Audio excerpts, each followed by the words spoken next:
kita harus satu pemahaman dulu menyambut investasi. Ya.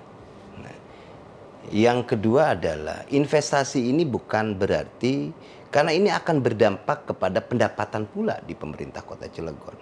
Nah, makanya kenapa berbicara pendapatan harus ada kreativitas, inovasi kebijakan dalam konteks pendapatan. Nah, inovasi kebijakan itu dalam konteks ini adalah, maksudnya jangan melihat gelondongannya investasi masuk doang, tapi sistemnya dibuat dengan baik sehingga regulasi benefitnya ada. Benefit terhadap warga, benefit terhadap pemerintah. Ya. Nah, kenapa bicara benefit? Satu sisi ketika kita investasi itu masuk, kita bisa memetakan potensi pendapatan kita bisa naik nih. Dan ini realistis. Ya, pendapatan pemerintahnya naik, pendapatan warga sekitar juga naik, ya, bisa mengurangi pengangguran.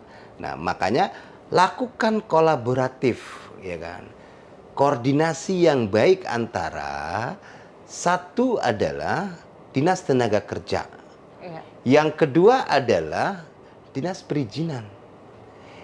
Jangan sampai berseberangan ini dua dinas ini. Untuk bagaimana bicara konsep, jangan berbicara konsep aja pengurangan pengangguran, itu ada, itu tuh konsepnya. Bicaranya adalah, makanya sering saya berbicara, dinas tenaga kerja itu harus setel orang lapangan. Harus paham tentang orang lapangan. Lapangan itu seperti apa? Ya, bukan hanya bicara persoalan konsep, tapi akan tetapi bicara kultur di lapangan seperti apa. Ya. Karena kalau itu pengetahuan itu kurang begitu dikuasai oleh kepala dinas tenaga kerja, maka repot. Maka repot. Di situ mungkin. Baik, ini ada koordinasi begitu ya. Kemudian bagaimana kalau untuk kolaborasi ya antara eksekutif dan juga legislatif, terutama terkait dengan koordinasi untuk juga meningkatkan iklim investasi di Kota Cilegon. Sejauh ini dengan mitra kerja seperti apa, Pak Wakil? Ya, alhamdulillah hari ini di bawah kepemimpinan Robin Fajar lah ya, Pak Wali Kota hari ini, koordinasi kita baik, ya, bisa menerima masukan-masukan kita. Selalu kita ketika ada sesuatu kita diskusikan terkait dengan arah kebijakannya, gitu kan. Selalu kita koordinasi dan alhamdulillah proaktif dalam pembahasan apapun itu kita diskusikan dengan baik, ya, baik sebelumnya maupun pasca. Ya, apa nih kita kira-kira efek positifnya, apa efek negatifnya? Contoh tidak, karena emang ini kan kalau bicara pemerintahan itu kan bicara administrasi pemerintahan. Ketika berbicara administrasi pemerintahan, salah saja kita bicara persoalan pengambilan kebijakan dalam konteks investasi, maka ini efek ke depannya, analisisnya, efek ke depannya. Kasihan warga kita, warga Cilegon yang sudah memberikan sebuah harapan yang besar kepada kita, baik di DPRD maupun kepala daerah. Ya kan, makanya hari ini kita betul-betul fokus untuk bagaimana ini memiliki dampak positif kepada sekitar. Ya, contoh misalkan hadirnya hadirnya kegiatan, contoh kayak kemarin hadir kegiatan kebijakan Pak Wali Kota untuk budaya. Ya kan sampai nasional tuh. Betul. Jadi jangan melihat dari situnya, tapi melihatnya ada efek dari itu. Masyarakat satu bisa berjualan, ya, berdagang di situ di sekitar, bahwa bisa mengenalkan produk-produk lokal. Ya, favorit kita kan di sini di Cilegon ini adalah, kalau saya sih favoritnya agak gembleng. Kuliner ya.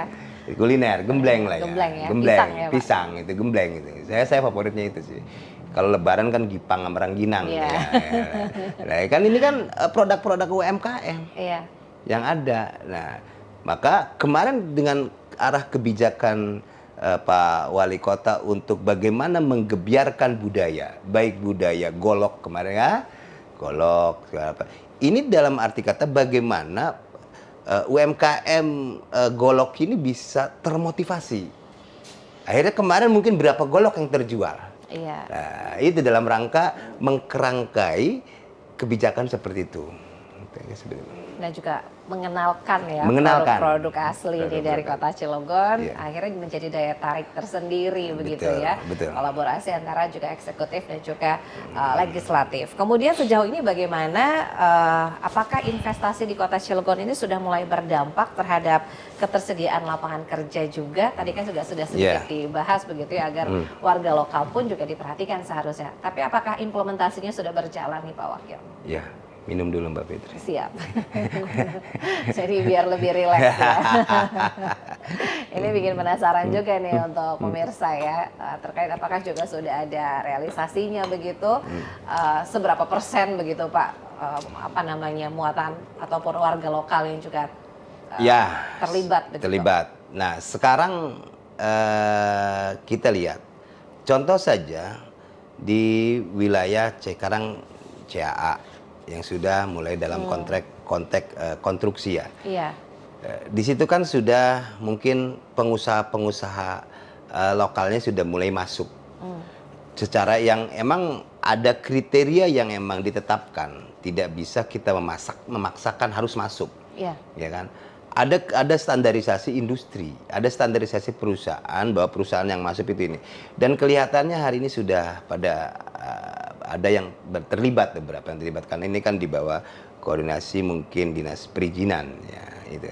Yang kedua juga bahwa hari ini emang kita baru pembahasan APBD reguler 2026, dan untuk di perubahan ini terkait dengan pasti belanja ini lagi sedang marak-maraknya, karena nanti udah akan habis kita akan habis lah ya waktu untuk belanja di perubahan. Dan ini kita harus sambut benar. Kalau kita lihat di Kota Cilegon hari ini, kalau ini kan banyak orang yang misalkan kebijakan pemerintah dengan menggunakan dana CSR-nya misalkan membangun taman-taman. Kita tidak bisa memandang sebelah mata bahwa hanya membangun taman, akan tetapi di situ membuat nyaman bagaimana bisa pengangguran itu berwira swasta.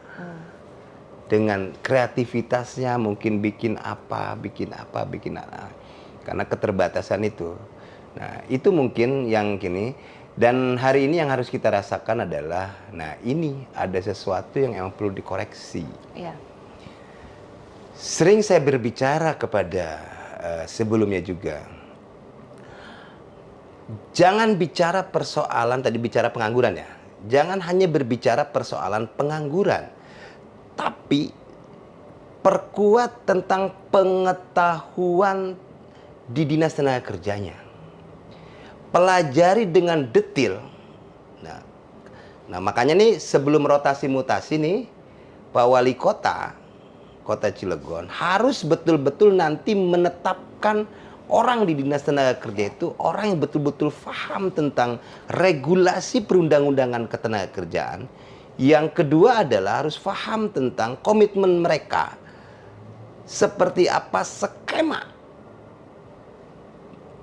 bikin fakta integritas kepada mereka. Bikin skema dalam jangka sekian mampu nggak memberikan inovasi pengurangan pengangguran. Iya. Karena itu kan dibawa kepemimpinan Pak Fajar ke depan ini kan gitu. Dan sekarang momentumnya pas sebetulnya. Mau rotasi-mutasi nih. Pas momentumnya. Karena gini, Bu. Terkadang ini ada beberapa dinas yang emang taruh dinas tenaga kerja. Terkadang dia nggak paham tentang regulasi.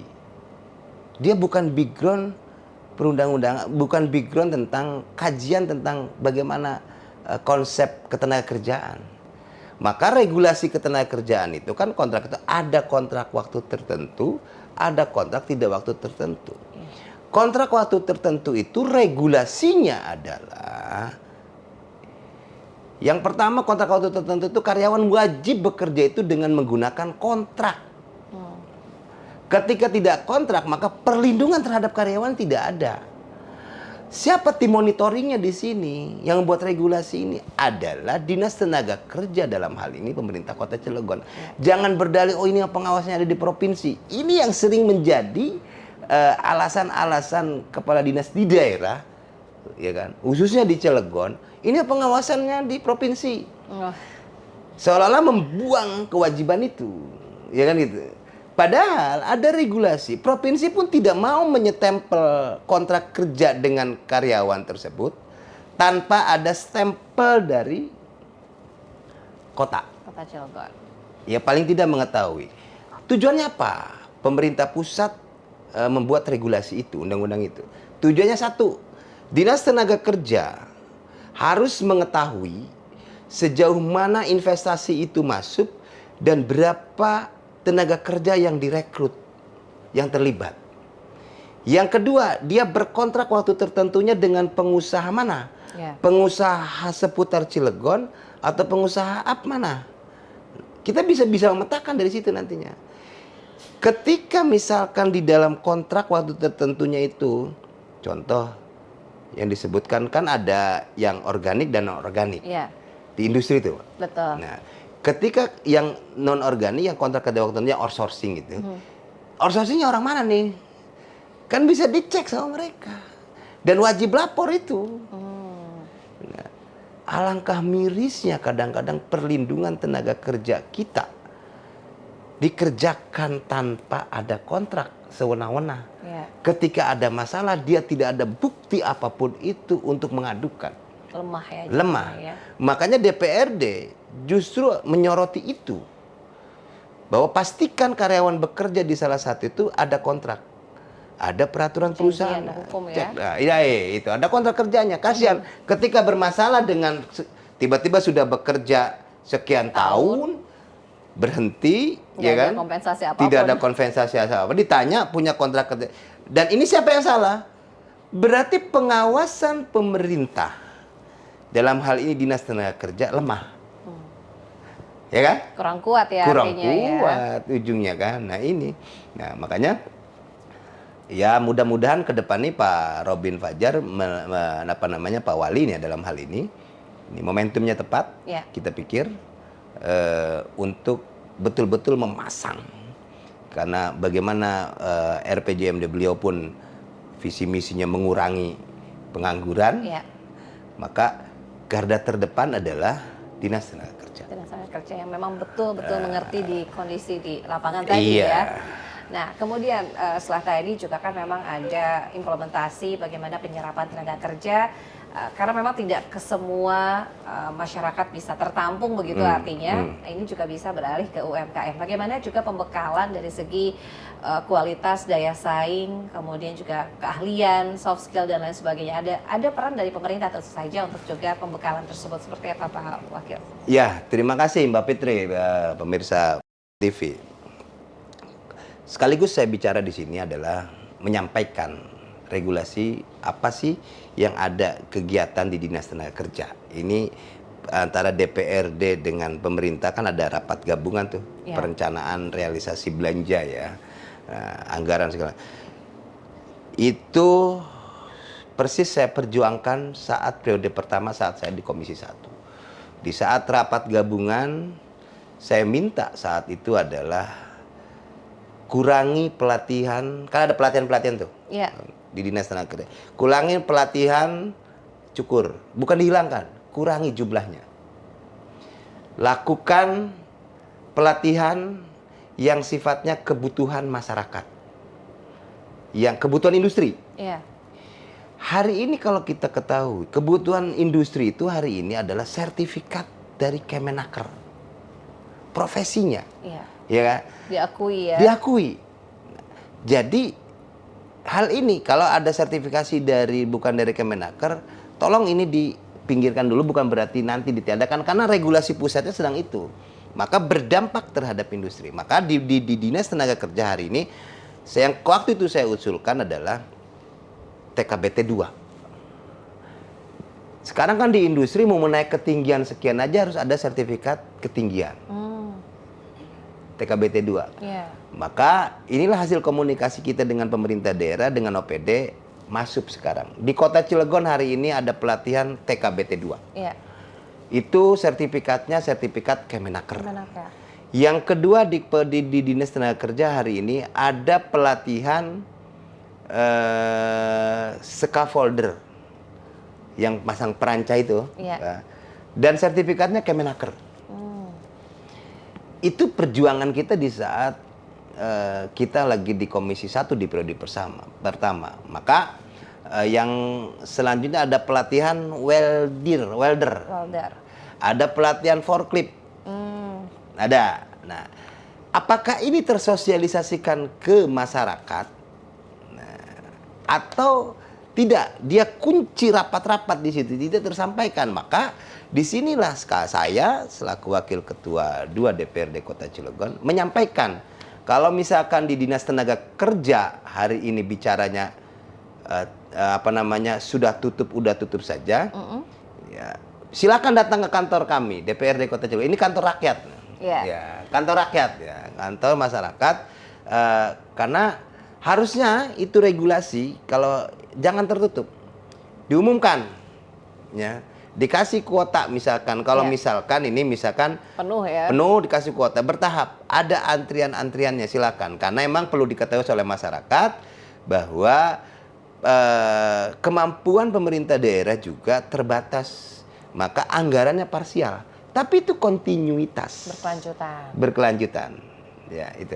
Nah, ini juga penting ya agar bisa memiliki sertifikasi profesi karena memang penting juga karena diakui begitu ya dari Kemenaka.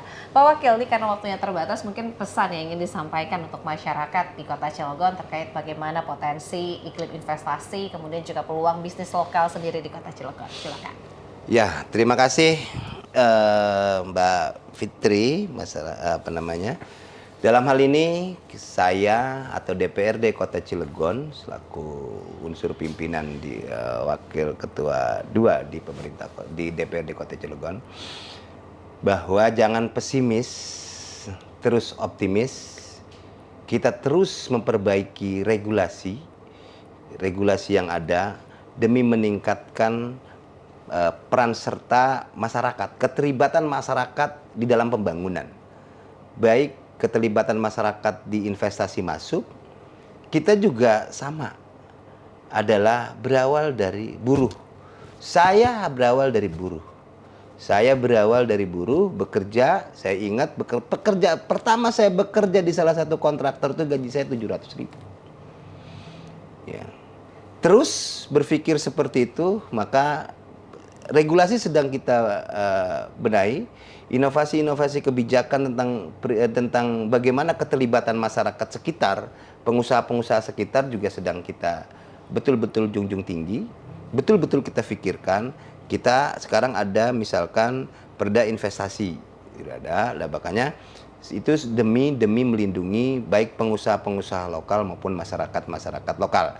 Intinya tetap semangat. Masyarakat Kota Cilegon tetap optimis, yakin ke depan kita akan ada lebih baik, ya. Kita harus optimis, itu harus lebih baik. Yang pasti kami DPRD juga selaku tupoksinya sebagai pengawasan, ya, selain emang penganggaran, kita akan terus ketika ada sesuatu yang perlu kita usulkan regulasi tentang investasi, perlindungan investasi seperti apa, kita siap menerima itu. Dan kalau belum ada diatur dalam regulasi peraturan daerahnya, kita akan buatkan pansus atau kita akan masukkan di dalam prolegda pemerintah kota, prolegda DPRD untuk dipansuskan menjadi perda. Dan tinggal kebutuhan masyarakat gitu. Jangan sampai enggan menyampaikan ke kita di DPRD, kita terbuka, kita siap dan siap memperjuangkan pula. Terus mungkin begitu. Baik. Mudah-mudahan kita doakan juga iklim investasi ini di Kota Cilegon semakin kondusif. Amin. Dan juga pertumbuhan ekonomi, kemudian juga peluang-peluang bisnis lokal juga bisa lebih meningkat kembali. Siap. Terima kasih sekali lagi Wakil Ketua 2 dari DPRD Kota Cilegon, fraksi PAN, Bapak Haji Masduki SAG SH. Mudah-mudahan selalu diberikan kesehatan Bapak. Sama-sama Mbak Fitri. Dan juga kelancaran di setiap aktivitas. Amin. Dan pemirsa, tuntas sudah kebersamaan kita dalam dialog khusus bersama DPRD Kota Cilegon untuk kali ini. Terima kasih banyak atas kebersamaan ya. Kita berjumpa kembali di lain kesempatan. Saya Ratu Fitri pamit. Wassalamualaikum warahmatullahi wabarakatuh. Waalaikumsalam warahmatullahi wabarakatuh. Terima kasih.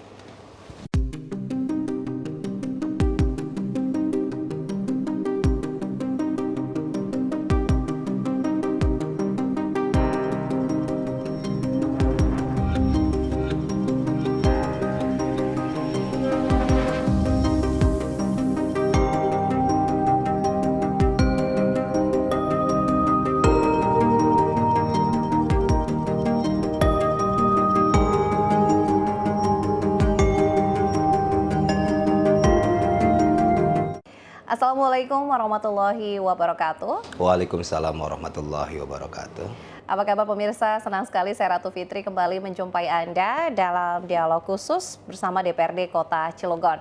Tema kita kali ini memperkuat peluang bisnis lokal melalui regulasi dan strategi investasi daerah. Di mana pemirsa memperkuat peluang bisnis lokal melalui regulasi dan juga strategi ini merupakan kunci untuk meningkatkan pertumbuhan ekonomi di Kota Cilegon, di mana dengan regulasi yang jelas, proses perizinan yang mudah dan insentif yang terarah, para pelaku bisnis lokal dapat memanfaatkan peluang investasi untuk mengembangkan usaha dan juga meningkatkan peluang bagi kompetensi tenaga kerja.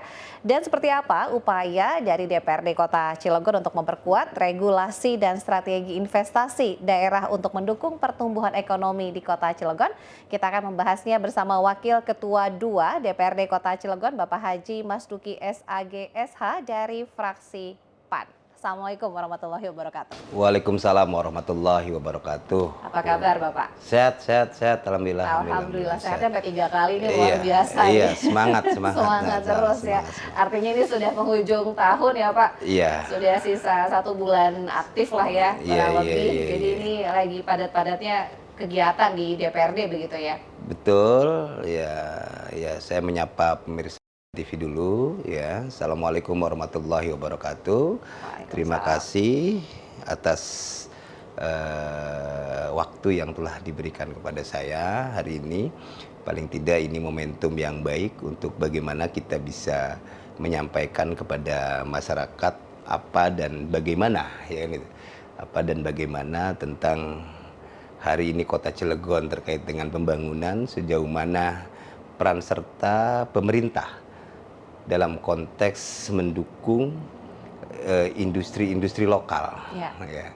Karena komitmen dari pemerintah pusat bagaimana industri-industri lokal UMKM itu berjalan, makanya paling tidak harus ditopang dengan regulasi pemerintah kota.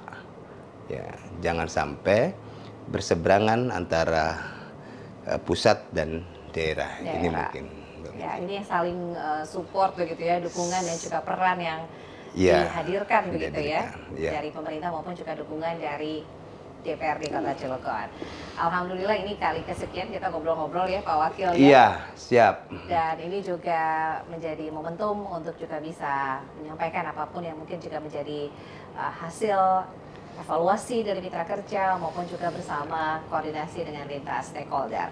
Ini periode kedua ya Pak Wakil ya? Periode kedua di DPRD ya alhamdulillah masyarakat masih mempercayakan kepada saya dalam hal ini dari Dapil Ciwanan Citangkil, dan ini sebetulnya jabatan yang emang cukup lumayan berat tapi sudah menjadi konsekuensi logis bagi saya karena saya berniat menjadi anggota DPRD dan alhamdulillah Allah ridho. Nah ini. Masya Allah. Dan repot kalau Allah nggak ridho. Betul. Ini karena memang sudah ditakdirkan begitu dan juga amanah begitu ya Pak Wakil ya. Iya itu. Dari Citangkil Ciwandan. Ciwanan Citangkil. Dan sebelumnya juga di ketua komisi ya Pak? Sebelumnya di ketua komisi 1 di periode pertama dan alhamdulillah di periode ini saya dipercaya oleh partai untuk menduduki wakil ketua 2 karena kebetulan alhamdulillah Partai Amanat Nasional masuk dalam 3 besar dan kebetulan di periodisasi kemarin saya menjadi sekretaris DPD PAN Kota Cilegon. Maka amanah ini cukup luar biasa ya karena ngelihat situasi hari ini yang emang TKD juga dipenggal ya gitu ya. Ada potongan ya, tapi kita harus respon dengan baik. Bukan berarti kita harus saling menyalahkan karena apapun itu, peristiwa apapun itu pasti ada sesuatu yang harus kita ambil. Ya, biasanya ada hikmah ya. Ada hikmah. Insya Allah nih. Kali ini Pak Wakil kita akan bahas terkait dengan bagaimana peluang bisnis lokal dan juga bagaimana regulasi dan juga ada strategi untuk investasi daerah. Tapi sebelum ke sana mungkin bagaimana pengaruhnya iklim investasi yang juga kondusif terhadap pertumbuhan ekonomi di Kota Cilegon. Ya, TV yang sama-sama kita banggakan. Perlu diketahui bahwa Cilegon ini adalah kota industri, ya. Kalau orang luar disebut katanya kota dolar, ya kan. Nah, maka hari ini wajar kita punya pemikiran bagaimana supaya emang kita bisa menyambut, ya, menyambut investasi yang ada. Dan yang kedua adalah bagaimana kita harus mampu membangun inovasi kebijakan. Inovasi kebijakan dalam konteks ini adalah karena DPRD dan wali kota itu sejajar dalam konsep adalah pelaksana pemerintahan, ya. Maka kita saling bersinergi dengan pemerintah Kota Cilegon yang dalam hal ini adalah wali kota dan wakil wali kota. Maka tahapan-tahapannya harus kita lalui. Yang pertama adalah hari ini kita hadir CAA, ya kan. Yang kedua juga kita hadir sekarang kita lihat adalah pembangunan lote juga baru berjalan, baru diresmikan kemarin itu. Dan ini investasi yang cukup luar biasa. Ya. Dan cukup megah dan cukup besar juga. Akan tetapi kalau misalkan masyarakat Kota Cilegonnya justru tidak dilibatkan, nah, berarti ada sesuatu yang salah dalam konteks regulasi. Makanya situasi inilah yang terkadang membuat gejolak warga lokal atau warga Cilegon. Ya. Maka untuk kita memahami betul bagaimana gejolak antara ketimpangan antara investasi masuk tapi tidak berbanding lurus dengan rekrutmen tenaga kerja di sekitarnya. Bukan berarti kita bicara primordialisme, bukan. Akan tetapi ini bicaranya adalah kearifan lokal. Alangkah ironisnya, misalkan investasi masuk di Kota Cilegon yang hari ini tiba-tiba pas begitu tahap produksi, tahap operasional, warga Cilegonnya menjadi penonton. Nah, ini yang sedang kita pikirkan, inovasi kebijakan apa yang paling tepat. Maka kepala daerah dalam konteks ini harus memformulasikan dengan stakeholder yang lainnya. Karena kita tahu di sini ada satu organisasi profesi yaitu Kadin, ya. Bagaimana terus di daerah juga ada yang namanya Karang Taruna, ada LSM. Bagaimana kan kita di pemerintah daerah hari ini kebijakannya adalah kita anggarkan terkait dengan pembinaan LSM. Supaya emang tidak muncul satu penyambutan investasi dengan arogan. Nah, arogansi ini yang ujung-ujungnya adalah bicara kondusivitas. Nah, ketika sebuah daerah investasi mau masuk, kondisi daerahnya tidak kondusif, maka ini pun menjadi satu bentuk kegagalan dari kita selaku pemerintahan untuk melakukan pembinaan dalam konteks organisasi-organisasi atau organisasi-organisasi profesi. Nah, makanya kita sedang membangun sinergivitas dengan Kadin, ya kan? Bagaimana paradigma Kadin supaya memang menjadi satu pintu komunikasi untuk pengusaha-pengusaha lokal untuk menyambut investasi yang masuk di pemerintah Kota Cilegon. Gitu. Artinya ini juga harus disambut begitu ya? Di mana kawasan industri, kemudian juga peluang investasi juga bermunculan dan juga tumbuh. Nah ini bagaimana juga warga lokal juga dilibatkan begitu ya, Pak Wakil ya? Bukan hanya menjadi penonton tadi ya istilahnya ya Pak Wakil ya? Contoh nih yang saya sebutkan dari siapa itu namanya itu? Mbak Fitri. Mbak Fitri, contoh misalkan begini. Kita hari ini masuk investasi yang kemarin sedang ramai di Kota Cilegon, yaitu mie gacoan. Investasi kan salah satu. Jadi jangan dianggap sepele. Yang kita lihat adalah sejauh mana investasi itu masuk, mampu merekrut baik tenaga kerjanya maupun yang lainnya. Nah, ini kita lihat bahwa kemarin kita lihat bahwa cukup luar biasa rekrutmen keberpihakan investasi mie gacuan itu, karena ada juga sebagian besar teman-teman yang dari dari sekitar direkrut untuk bekerja di situ. Iya. Ya, dan ini ya justru kenapa harus ada perizinan. Ya, dari sisi ini kita emang tupoksinya sebagai DPRD itu ada tupoksinya sebagai pengawasan. Dalam konteks ini pengawasannya harus linier dengan target akhir. Target akhirnya adalah misalkan contoh hadir investasi datang ke Kota Cilegon, ke pemerintah di sini harus dipastikan membuat nyaman masyarakat. Nah, makanya ada regulasi perizinan satu pintu. Ya. Akan tetapi perlu diketahui bahwa regulasi ini untuk bagaimana kita memastikan bahwa masyarakat terlindungi dengan konstruksi bangunan tersebut. Nah, konstruksi bangunan itu harus kita teliti dulu, makanya perizinan itu keluar apabila sudah dapat rekomendasi dari dua unsur, yaitu adalah PU dan dinas pemadam kebakaran. Kenapa seperti itu? Memastikan supaya emang secara konstruksi, ya, secara konstruksi bangunan ini bisa dinyatakan aman untuk sistem pemadam kebakarannya. Yang kedua, konstruksi bangunan juga harus dipastikan bahwa itu aman. Nah, disinilah inovasi kebijakan yang emang regulasi pemerintahan yang ada. Akhirnya apa? Harus punya izin PBG. Dan hasilnya apa? Ada retribusi masuk. Retribusinya buat apa? Buat belanja ke masyarakat langsung. Nah, itu investasi masuk, tenaga kerja sekitar harus dilibatkan. Nah, ketika tidak dilibatkan, maka di sini peran daripada dinas tenaga kerja yang masuk. Itu peran dari dinas tenaga kerja. Dan hati-hati, dinas tenaga kerja itu punya peranan penting dalam konteks ini, Mbak Fitri, punya peranan penting. Dan ini kadang-kadang diabaikan. Iya. Nah, jadi bukan itunya sebenarnya. Kadang-kadang diabaikan itu, Mbak Fitri.